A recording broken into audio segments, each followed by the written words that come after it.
Erik ten Hag, pelatih Man United, akhir-akhir ini cukup sering mengeluarkan kata-kata FUCK kepada pemain United. Charlie Savage dan Zidane Iqbal pun merasakan kata-kata manis dari Erik ten Hag. Lalu apakah itu berpengaruh? Simak video ini. Kaigat ulang syushu. Ya teman-teman, seperti opening video ini, ya Erik ten Hag, pelatih Man United, akhir-akhir ini cukup vokal, cukup sering mengeluarkan kata FUCK. Aku tidak mau menggabungkan untuk menyebutkan, karena nanti diedit-edit, dipotong-potong, jadi akan merugikan pasti ya teman-teman. Ya kalian tahulah ya makna dari FUCK. Ya, FUCK dikeluarkan Erik ten Hag saat menghadapi Crystal Palace ke pemainnya yang bernama Charlie Savage. Charlie Savage itu seorang gelandang. Di momen ini Charlie Savage lebih bermain meninggi dan mengosongkan area tengah, dan Ten Hag mengingatkan pentingnya peran Charlie untuk turun mengambil bola.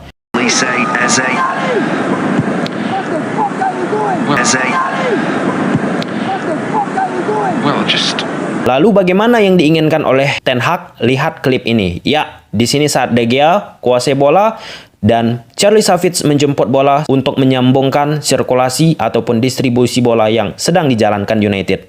Nah, FUCK dikeluarkan akibat Charlie Savage tidak turun ke bawah menjemput bola. Ini terkait tentang permainan posisi ya teman-teman. Harusnya Charlie Savage menjemput bola, malah Charlie Savage bermain terlalu ke daerah permainan lawan.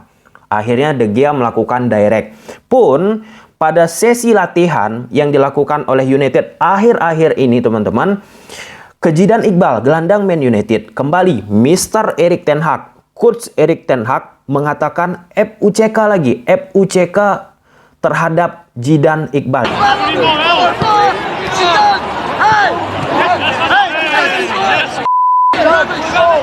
Ya, tentunya terkait kembali tentang ketidakpuasan yang dimiliki ataupun yang dialami oleh Erik ten Hag kepada pemain-pemain United.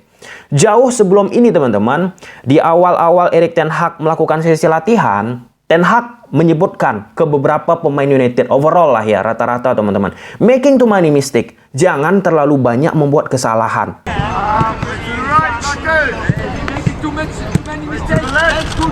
In the case teman-teman terkait tentang passing-passing, itu yang disampaikan oleh Erik ten Hag.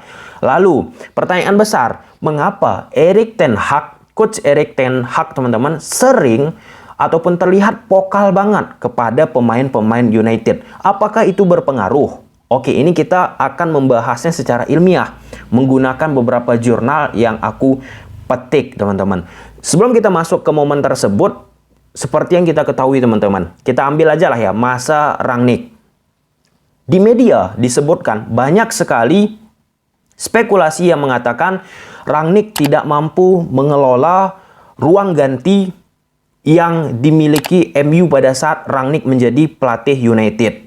Pun beberapa berita lainnya teman-teman menyebutkan beberapa pemain United dalam tanda petik quote and quote tidak merasa cocok terhadap gaya pelatihan ataupun strategi ataupun taktik whatever terkait tentang apa yang diimplementasikan oleh Rangnick kepada pemain-pemain United. Dengan kata lain teman-teman, Rangnick ya kurang bisa lah ya beradaptasi untuk mengelola ruang ganti pemain-pemain United ataupun sebagai pemimpin untuk membawa kapal besar yang bernama Man United ke arah yang diinginkan.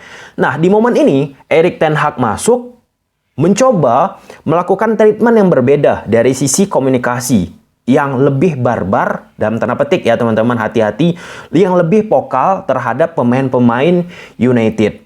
Oke, ada beberapa hal yang ingin aku sampaikan ke kalian teman-teman. Ada 5 metode pengajaran pelatih kepada pemain terkait intervensi selama sesi latihan. Oke, yang pertama, memberikan umpan balik. Jadi pada saat sesi latihan itu pelatih bisa melakukan intervensi, memberikan reaksi ataupun memberikan umpan balik. Nah, dalam makna, dalam arti memberikan informasi tambahan kepada pemain selama dan setelah bertugas ataupun setelah sesi latihan. Nah, reaksi umpan balik ini yang sering dilakukan Ten Hag akhir-akhir ini. setelah Zidane Iqbal ataupun Charlie Savage melakukan pergerakan, positional play, kemudian keluarlah lontaran manis dari Mr. Erik ten Hag, FUCK, reaksi, umpan balik. Kemudian yang kedua teman-teman, terkait tentang menunjukkan.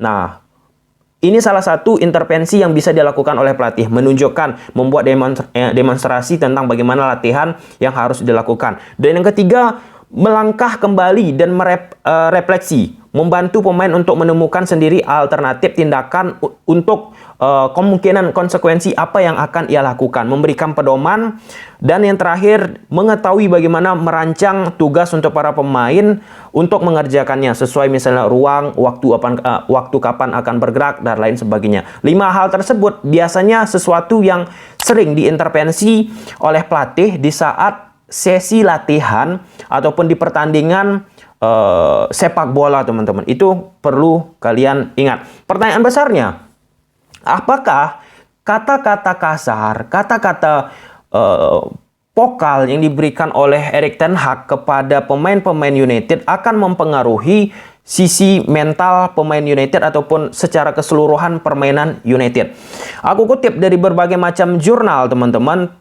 Jurnalnya Brian McCann, di situ disebutkan secara kesimpulan ya teman-teman, bahwa motivasi, komunikasi yang dimiliki oleh seorang pelatih itu mempengaruhi besar bagaimana sikap, tingkah, pola, komunikasi, ataupun tingkat daya juang yang dimiliki oleh seorang pemain. Jadi mempengaruhi.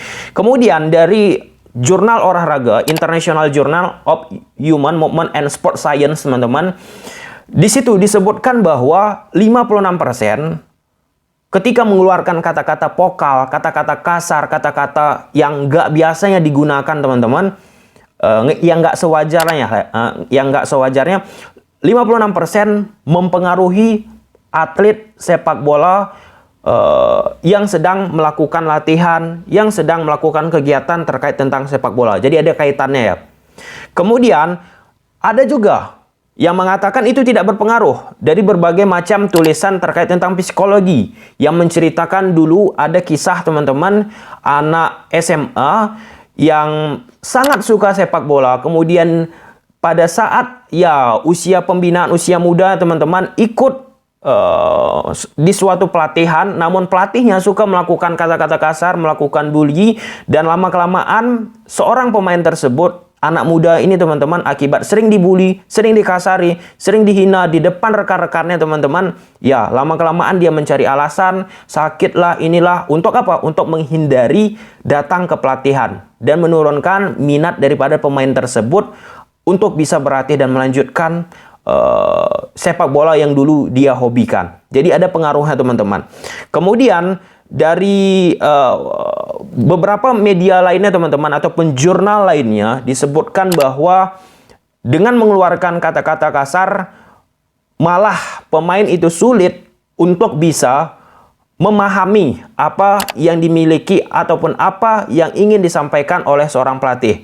Nah, di momen ini ada perbedaan yang dimiliki oleh United, yang biasanya mungkin sedikit adem ayem, mulai dari Ole sampai dengan Rangnick, nggak terlalu pokal, jarang kan kita lihat pelatih-pelatih tersebut untuk mengeluarkan kata-kata mengumpat dalam tanda petik ya teman-teman. Nah, di momen ini itu dirubah, coba dilakukan perubahan oleh Erik ten Hag dengan melakukan komunikasi yang lebih intens, lebih galak teman-teman, untuk menyentuh memang mental daripada pemain tersebut.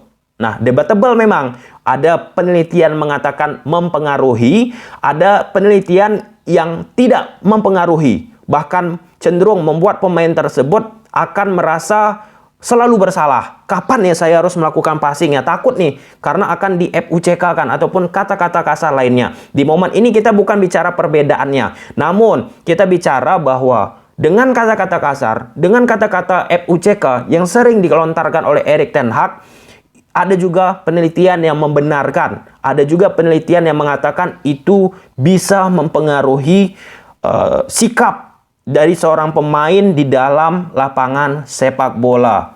Oke, sampai situ terjawab ya teman-teman ya. Nah, namun ini kembali terkait tentang budaya teman-teman. Kita geser dulu ya, yang terdekat aja di Indonesia. Kalian tahu kan, pelatih timnas Indonesia dulu teman-teman, Wim Rijsbergen, tahu kan? Nah, pelatih asal Belanda.